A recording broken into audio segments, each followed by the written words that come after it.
Hi guys, welcome to study India today. और आज हम बात करेंगे top 10 current affairs of 25 May 2020। तो 25 मई 2020 के टॉप 10 करंट अफेयर्स आज हम डिस्कस करेंगे। चलिए शुरू करते हैं। और पहला क्वेश्चन है, भारत ने नाम स्वास्थ्य मंत्री बैठक में हिस्सा लिया। इसमें भारत की तरफ से हिस्सा लेने वाले व्यक्ति कौन थे? तो वो थे केंद्रीय स्वास्थ्य मंत्री डॉक्टर हर्षवर्धन। तो केंद्रीय स्वास्थ्य मंत्री डॉक्टर हर्षवर्धन ने इस नाम स्वास्थ्य मंत्री बैठक में हिस्सा लिया। और 20 मई 2020 को केंद्रीय स्वास्थ्य मंत्री डॉक्टर हर्षवर्धन ने वीडियो कॉन्फ्रेंस के माध्यम से गुट निरपेक्ष आंदोलन नाम में भाग लिया। और इसी कुछ मुख्य बिंदु देख लेते हैं। तो इस सम्मेलन की अध्यक्षता अजरबैजान के स्वास्थ्य मंत्री ओगेट सिरालिएव ने की। और इस शिखर सम्मेलन में भारत ने 123 देशों में चिकित्सा आपूर्ति जैसे अपने योगदान पर प्रकाश डाला। और इसमें 59 नाम देश भी शामिल हुए। और इस बैठक में मंत्री ने भारत के विभिन्न स्वास्थ्य उपायों पर प्रकाश डाला। और उन्होंने इस तथ्य पर भी जोर दिया कि भारत बड़े पैमाने पर आइसोलेशन, माइक्रो आइडेंटिफिकेशन और त्वरित उपचार की नीति का अनुसरण करता है। और भारत ने अब 10,000 कोविड-19 समर्पित अस्पतालों का संचालन कर रहा है। और गुट निरपेक्ष आंदोलन यानी कि नाम की फुल फॉर्म है नॉन अलाइंग मूवमेंट। तो गुट निरपेक्ष आंदोलन की आंदोलन हुई थी वो 1961 में बेलग्रेड में की गई थी।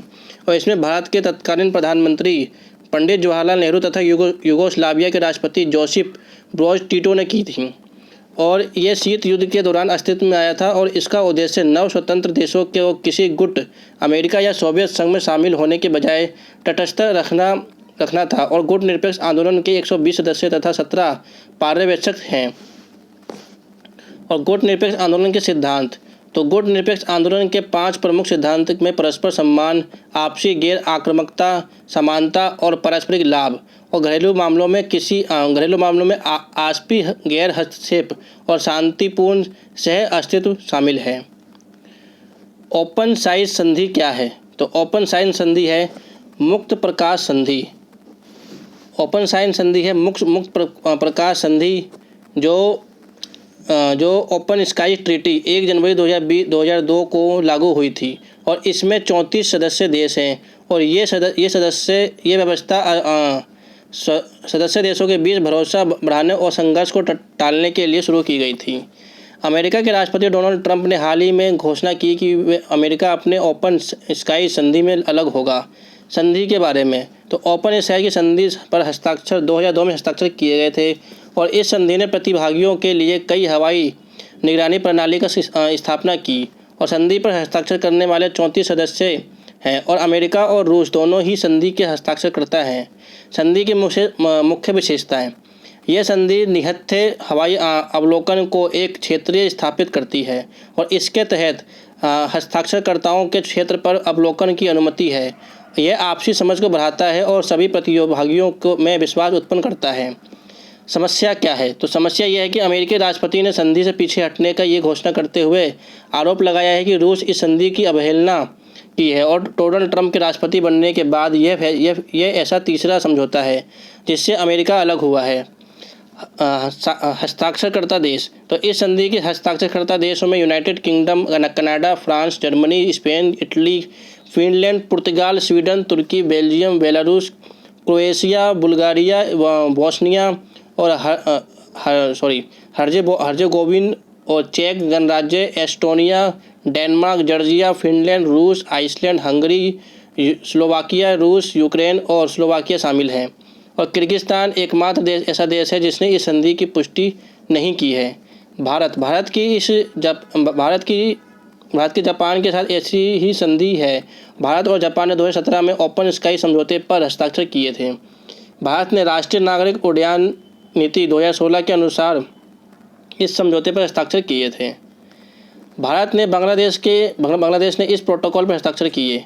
तो वो है, भारत बांग्लादेश ने अंतर्देशीय जल पारगमन और व्यापार प्रोटोकॉल पर हस्ताक्षर किए हैं। 20 मई 2020 को भारत और बांग्लादेश ने बांग्लादेश के अंतर्देशीय जल पारगमन और व्यापार प्रोटोकॉल के दूसरे के परिशिष्ट पर हस्ताक्षर किए। मुख्य बिंदु। नए प्रोटोकॉल के तहत देश में नामित प्रोटोकॉल मार्ग पर परिवहन कर सकते हैं। इसके अलावा धुबरी भारत और चिलमारी बांग्लादेश के बीच उथले ड्राफ्ट मशीनीकृत जहाज़ों की आवाजाही को अनुमति दी जाएगी। और इसे भूटानी कार्गो पत्थर के चिप्स और नॉर्थ ईस्ट कार्गो ने बंगाल के निर्यात में मदद मिलेगी। इस कदम से बांग्लादेश और निम्न असम की अर्थव्यवस्था बढ़ेगी। मार्ग हस्तक्षरित नए परिशिष्ट के तहत भारत बांग्लादेश प्रोटोकॉल मार्गों की संख्या 8 से बढ़ाकर 10 की जा रही है। बंदरगाह वर्तमान में 6 बंदरगाह हैं जो प्रोटोकॉल के तहत संचालित होते हैं। अब नए समझौते के साथ 5 प्रोटो ऑफ कॉल और बंदरगाहों को शामिल किया जाएगा। जोगी गोपा को भी शामिल करने में मेघालय, भूटान और असम के साथ जुड़ने में मदद मिलेगी। महत्व अंतर्देशीय जल पारगमन भारत के लिए खाद्यान्न, कृषि उत्पादक उर्वरक और कंटेनरीकृत माल और सीमेंट के परिवहन के लिए महत्वपूर्ण है। भारत में बांग्लादेश के लिए मुख्य निर्यात कार्गो फ्लाई देश है। भारत एक साल में बांग्लादेश को लगभग 30 लाख मीट्रिक टन फ्लाई देश का निर्यात करता है। क्वेश्चन नंबर 4 है हमारा, अंतर्राष्ट्रीय जैव विविधता दिवस कब मनाया जाता है? तो ये मनाया जाता है प्रतिवर्ष 22 मई को। जैव विविधता के मुद्दों पर समझ और जागरूकता बढ़ाने हेतु हर साल 22 मई को अंतर्राष्ट्रीय जैव विविधता दिवस मनाया जाता है। संयुक्त राष्ट्र और महासभा द्वारा 2000 में संकल्प 55/201 के माध्यम से इस दिवस को मनाने की घोषणा की गई थी। जैव विविधता संरक्षण के लिए प्रयास संयुक्त राष्ट्र संघ द्वारा वर्ष 2010 के अंतर्राष्ट्रीय जैव विविधता वर्ष के रूप में मनाया गया था। जैव विविधता संरक्षण के लिए प्रयास तेज हो गए हैं और देश में जैव विविधता संरक्षण की दिशा में सार्थक कदम उठाए जा रहे हैं। देश में 61 विभिन्न लुप्त प्राय प्रजातियों के संरक्षण के लिए भारत प्राणी उद्यानों में संभावित संरक्षित प्रजनन पहचान कार्यक्रम की रूपरेखा बनाई जा रही है, जिसके अंतर्गत गिद्धों, पेंटिड रूप, कछुए, लिवंस, टेंगोपन, हुसुम्स और फिजेंट तथा पंगोलिन जीवों के लिए संरक्षित प्रजनन केंद्रों को आरंभिक चरण में स्थापित की गई है। कुछ विशेष जीवों के लिए इस व्यवस्था के व्यापक रूप में कार्य योजना चल रही है। जैसा कि 1973 से बाघ परियोजना आरंभ की गई थी, जो बाघों को संरक्षण करने से संबंधित है और इसके लिए उत्साहवर्धक परिणाम मिलने लगे हैं। क्वेश्चन नंबर 5 है हमारा, किस गोली के उपयोग पर एडवाइजरी को संबोधित किया गया है? तो वो है हाइड्रोक्सीक्लोरोक्विन। तो 23 मई 2020 को Indian council of medical research ने SCQ हाइड्रोक्सीक्लोरोक्विन के उपयोग पर एडवाइजरी को संशोधित किया है। नए दिशा निर्देश के तहत HCQ केवल एक पंजीकृत चिकित्सक के पर्चे पर दी जानी चाहिए। मुख्य बिंदु तो संयुक्त निगरानी समूह ने अपने बैठक आयोजित करने के बाद एडवाइजरी जारी की थी। बैठक में ICMR, NCDC, राष्ट्रीय रोग नियंत्रण केंद्र, WHO, विश्व स्वास्थ्य संगठन और राष्ट्रीय आपदा प्रबंधक प्राधिकरण ने भाग लिया। नई एडवाइजरी में निम्नलिखित दिशा निर्देश शामिल है। सलाहकार ने 3 नई श्रेणियों को शामिल किया गया है। इसमें HCQ को रोग निरोधी उपचार के रूप में निर्धारित किया जाएगा। वह इस प्रकार से है, गैर कोविड अस्पतालों में काम करने वाले स्पेशल मूर्ख स्वास्थ्यकर्मी, फ्रंट लाइन वर्कर्स जिनमें कंटेनमेंट जोन में कार्यरत शामिल हैं, और पैरामिलिट्री और पुलिस के जवान। SCQ इन विट्रो परीक्षण में कोविड-19 की संक्रामकता में कमी देखी गई है। 15 वर्षों से कम उम्र के बच्चों के लिए यह दवा निर्धारित नहीं है। उच्च जोखिम वाली आबादी के SCQ में उपयोग को भी संशोधित किया गया है। यह दवा केवल एक चिकित्सक के पर्चे के माध्यम से प्रदान की जाएगी। प्रारंभ में दवा के उपयोग को बिना प्रशिक्षण और स्पर्शोन्मुख रोगियों में करने की अनुमति थी। और यह संशोधन क्यों किया गया? तो रोगी निरोधी उपचार के रूप में SCQ के उपयोग के आंकलन डाटा निम्नलिखित निष्कर्ष प्राप्त हुए हैं। लगभग 1323 स्वास्थ्य देखभाल श्रमिकों को हल्के प्रतिकूल प्रभावों का सामना करना पड़ा। कुछ लोगों को मतली, उल्टी, पेट में दर्द का सामना करना पड़ा। कुछ अन्य स्वास्थ्य कार्यकर्ताओं ने कार्डियो और मस्कुलर प्रभावों का भी सामना किया है। मनरेगा के लिए कितने करोड़ रुपए जारी किए गए हैं? तो ये किए गए हैं 170 करोड़ रुपए। तो 21 मई 2020 को भारत सरकार ने मनरेगा श्रमिकों को 170 करोड़ रुपए दिए। ये राशि ग्रामीण विकास और पंचायती राज विभाग के माध्यम से लाभार्थियों को वितरित की गई।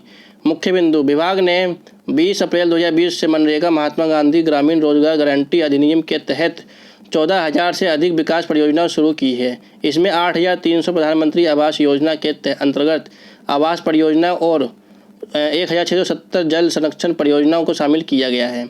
जम्मू और कश्मीर में ही लगभग 5.28 लाख रोजगार दिवस सृजित किए गए हैं। महत्व, कोविड-19 के संकट के कारण प्रवासियों को अपने घर पर वापस लौटने के बाद देश में ग्रामीण आबादी बढ़ गई है और इससे ग्रामीण बेरोजगारी भी बढ़ी है। भारत सरकार ने इस योजना के तहत मजदूरों को 182 रुपये से बढ़ाकर 202 रुपये कर दिया था। उल्लेखनीय है कि स्वच्छ भारत मिशन के 2.0 को लागू करने के लिए मनरेगा के तहत स्वच्छता कर्मचारियों को शामिल किया गया था। वे ठोस अपशिष्ट प्रबंधन को लागू करने के लिए मनरेगा के तहत कार्यरत हैं। मौद्रिक नीति समिति के बैठक में रेपो दर कितनी कम की गई? तो 22 मई 2020 को नीति समिति ने वर्तमान में आर्थिक दृष्टिकोण और कोविड-19 के प्रभावों की समीक्षा करने के लिए आपातकालीन बैठक आयोजित की।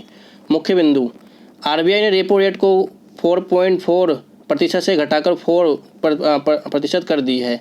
इसने रिवर्स रेपो रेट को घटाकर 3.35% कर दिया है। वर्तमान आर्थिक परिदृश्य से वैश्विक व्यापार घट रहा है और दुनिया मंदी की ओर बढ़ रही है। भारतीय आर्थिक विकास की भी बाजार में तरलता को बढ़ाने की कोशिश कर रही है। सरकार के बावजूद काफ़ी हद तक धीमा है और शीर्ष 6 औद्योगिकीकृत राज्य जो देश के औद्योगिक उत्पादन में 60% उत्पादित करते हैं, अब लाल क्षेत्र में आ चुके हैं। ये भारत की वृद्धि और संभावित करेगा क्योंकि लाल क्षेत्रों में आर्थिक गतिविधियों को पूर्ण रूप से संचालित नहीं हो रही है। चुनौतियां, ग्रामीण और शहरी मांग नीचे गिर रही है और देश में विनिर्माण गतिविधि कोविड-19 से 21% कम हो गई है। इसके अलावा कोर उद्योगों से उत्पादन 6.5% की गिरावट आई है। आरबीआई के उपाय, आरबीआई ने अर्थव्यवस्था को बढ़ाने के लिए 4 बड़े आर्थिक उपायों की घोषणा की है। इसमें बाजारों और कामकाज के सुधारों को उपाय, वित्तीय तनाव कम करने के लिए उपाय, निर्यात और आयात को समर्थन देने के उपाय और राज्य सरकारों द्वारा सामना की जाने वाली वित्तीय बाधाओं को कम करने के उपाय शामिल हैं। उपाय इस प्रकार से हैं। आरबीआई ऋण सुविधाओं की पेशकश के लिए एक और 90 दिवसीय विस्तार प्रदान करेगा। एक्सिम बैंक को आवंटित 15,000 करोड़ रुपए की क्रेडिट लाइन। आरबीआई ने निर्यात क्रेडिट अवधि को 12 महीने से बढ़ाकर 15 महीने कर दिया है। ऋण अवधि के मोरेटोरियम को 31 अगस्त तक बढ़ा दिया गया है। बैंकों के मुहिम जोखिम सीमा को 25% से बढ़कर 30% हो गई है। कंसोलिडेट सिकिंग फंड के नियमों में ढील दी गई है। क्वेश्चन नंबर 8 है हमारा, भारत दुनिया का दूसरा सबसे बड़ा पीपीई निर्माता देश हाल ही में कौन सा देश बना है? तो ये बना है भारत। 21 मई 2020 को भारत ने दुनिया में व्यक्तिगत सुरक्षा उपकरण का दूसरा सबसे बड़ा उत्पादक बन गया है। चीन ने दुनिया के पीपीई का सबसे बड़ा निर्माता है। मुख्य बिंदु, कपड़ा मंत्रालय ने विनिर्माण के साथ साथ पीपीई की गुणवत्ता बनाए रखने के लिए कई उपाय कर रहे हैं। पृष्ठभूमि, भारत में शुरुआत में भारत का गुणवत्ता पीपीई उत्पादों को बनाने में कई चुनौतियों का सामना करना पड़ा। इसमें चीन से मशीनें आयात करने और बढ़ती कीमतें भी शामिल है। इनके लिए घरेलू निर्माताओं के आयात में देरी हुई है। उपरोक्त कारणों के बाद भारत में पीपीई उत्पादन में स्वदेशी को अपनाया और इसमें पीपीई का उत्पादन बढ़ा। और यह ध्यान दिया जाना है कि कपड़ा समिति ने हाल ही में सिंथेटिक रक्त प्रवेश परीक्षण का उपकरण लॉन्च किया है और ये देश के पीपीई परीक्षण क्षमता को बढ़ाने में मदद करेगा। भारत की क्षमता, भारत अब हर दिन 2.06 लाख पीपीई किट का उत्पादन कर रहा है और यह देश की अधिकतम क्षमता है। औसतन भारत में 1 लाख किट का उत्पादन होता है और एक पीपीई किट में जूता, कवर, दस्ताने, आँखें की शील्ड और मास्क और गाउन शामिल है और यह डेटा स्वास्थ्य मंत्रालय द्वारा प्रदान किया गया था। जनवरी 2020 में भारत में 2.75 लाख पीपीई किट थे और फिर से उन्हें आयात किया जा रहा है। आज भारत में स्टॉक बफर के रूप में 15.96 लाख से अधिक पीपीई किट हैं। संयुक्त राष्ट्र भारत में खुडोल पहल को कोविड-19 से लड़ने के लिए शीर्ष 10 के वैश्विक पहलों में क्या घोषित किया गया। तो 22 मई 2020 को संयुक्त राष्ट्र ने मणिपुर की खुडोल पहल को कोविड-19 के खिलाफ लड़ने के लिए शीर्ष 10 वैश्विक पहलों में से एक रूप से सूचीबद्ध किया है। तो मुख्य बिंदु देख लेते हैं इसका। तो खुडोल एक एनजीओ की पहल है जिसे या ऑल कहा जाता है। एनजीओ ने इस पहल के तहत LGBTQ समुदाय के लोगों को दैनिक वेतन, भोगी और एड्स से प्रभावित लोगों को भोजन, स्वच्छता और स्वास्थ्य सुविधा प्रदान की है। इस संगठन ने 100 स्वयंसेवकों को नेटवर्क कार्यशील किया है। इन स्वयंसेवकों के माध्यम से संगठन ने 1000 स्वास्थ्य किट, 1500 कॉन्डोम और 6500 सैनिटरी पैड वितरित किए हैं। मणिपुर के ट्रांसजेंडर उपाय। तो मणिपुर ने ट्रांसजेंडर समुदाय के लिए समावेशी सुरक्षित स्थान बना रखा है। अन्य राज्यों की तुलना में ये राज्य ट्रांसजेंडरों के लिए अतिरिक्त देखभाल कर रहा है। ट्रांसजेंडर समुदाय के लिए अलग कमरे और शौचालय स्थापित किए गए थे। उत्तर पूर्व भारत। जब अन्य राज्यों की तुलना में उत्तर पूर्व भारत में कोविड-19 के प्रसार को कम करने में भारी सुधार दिखाई दे रहा है। इसमें मेघालय, मिजोरम, अरुणाचल प्रदेश और सिक्किम और नागालैंड शामिल थे। इसके अलावा भारत सरकार ने इस क्षेत्र में बीमारी को रोकने के लिए नॉर्थ ईस्ट मॉडल को सफलतापूर्वक लागू किया था। और आज का आखिरी क्वेश्चन है हमारा, भारत का विदेशी मुद्रा भंडार 1.73 मिलियन डॉलर की वृद्धि के साथ कितने अरब डॉलर पहुंच गया है। तो ये पहुंच गया है, भारत का विदेशी मुद्रा भंडार 1.73 बिलियन डॉलर की वृद्धि के साथ 487.04 डॉलर पहुंच गया है। 15 मई 2020 को समाप्त हुए सप्ताह के दौरान भारत को विदेशी मुद्रा भंडार 1.73 बिलियन डॉलर की वृद्धि के साथ 487.04 अरब डॉलर तक पहुंच गया है। विश्व में सर्वाधिक विदेशी मुद्रा भंडार वाले देशों की सूची में भारत 8वें स्थान पर है और इस सूची में चीन पहले स्थान पर है। विदेशी मुद्रा भंडार इसे फॉरेक्स रिजर्व या आरक्षित निधियों को भंडार भी कहा जाता है। भुगतान आंदोलन में विदेशी मुद्रा भंडारों का आरक्षित परिसंपत्ति कहा जाता है तथा ये पूंजी खाते में होते हैं और ये किसी देश के अंतर्राष्ट्रीय निवेश स्थिति का एक महत्वपूर्ण भाग है। इसमें केवल विदेशी रुपए, विदेशी बैंकों की जमाओं, विदेशी ट्रेजरी बिल और अल्पकालिक अथवा दीर्घकालिक सरकारी परिसंपत्तियों को शामिल किया जाना चाहिए, परंतु इसमें विशेष आहरण अधिकारियों और सोने के भंडारों और अंतर्राष्ट्रीय मुद्रा कोष के भंडार पर अवस्थिति को शामिल किया जाता है। आधिकारिक अंतर्राष्ट्रीय भंडार अथवा अंतर्राष्ट्रीय भंडार की संज्ञा देने का अधिक उचित है। 15 मई 2020 को विदेशी मुद्रा भंडार। तो विदेशी मुद्रा संपत्ति AFCA 448.67 बिलियन और गोल्ड रिजर्व 32.91 बिलियन और IMF के साथ STR 1.42 बिलियन और IMF के साथ रिजर्व की स्थिति 4.04 बिलियन है। So this is the end of this video. उम्मीद करता हूँ यहाँ से आपको बहुत कुछ जानने को मिला होगा। Thanks for watching. God bless you.